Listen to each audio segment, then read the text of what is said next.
క్రీస్తునందున్న ప్రియులకు ప్రేమతో వందనాలు తెలియజేస్తున్నాను. డిసెంబర్ నెల 29వ తేదీ 2024. ఈరోజు దేవుడు మనకు చేస్తున్న వాగ్దానం ఏమిటనగా, కీర్తనల గ్రంథము 112వ కీర్తన 6వ చరణం. నీతిమంతులు నిత్యము జ్ఞాపకములో ఉందురు. ఆమేన్. నా ప్రియమైన సహోదరి సహోదరులారా, ఈ లోకంలో జీవిస్తున్న మనమందరము కూడా కుటుంబాలుగా, సమాజముగా, సంఘముగా జీవిస్తూ ఉన్నాం. కుటుంబంగా జీవిస్తున్న మనకు ఎన్నో అవసరాలు, ఎన్నో అక్కరలు.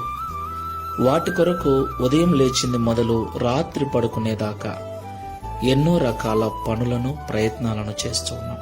ప్రియులారా, మన అక్కరలో, మన అవసరతలలో, మన పనులలో, మన ప్రయాణాలలో దేవుడు మనలను జ్ఞాపకం చేసుకోవాలి అంటే మనము నీతిమంతులమై ఉండాలి.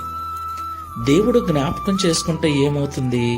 అవును, ఆయన జ్ఞాపకాలలో మనం ఉన్నట్లయితే ఈ లోకంలో మనము పడే ప్రయాస వ్యర్థము కాకుండా, మనము చేసిన కష్టము నష్టముగా మారకుండా, మన కష్టార్జితము పరలోపాలు కాకుండా దేవుడు దానిని కాపాడుతాడు. దేవునికి మహిమ కలుగును గాక. అంత మాత్రమే కాదు ప్రియులారా, దావీదు గారు అన్నట్లు, నేను చిన్నవాడనై ఉంటిని, ఇప్పుడు పెద్దవాడనై ఉన్నాను. అప్పటి నుండి ఇప్పటి వరకు నీతిమంతులు విడవబడుట గాని, వారి పిల్లలు భిక్షమెత్తుట గాని నేను చూడలేదు అంటాడు. దేవునికి మహిమ కలుగును గాక. ప్రియులారా, నీతి మనకు మంచిది.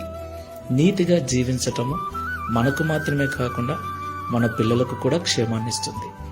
నీతి మనల్ని ఘనతకెక్కిస్తుంది. నీతి దేవుని జ్ఞాపకాలలో మనల్ని ఉంచుతుంది.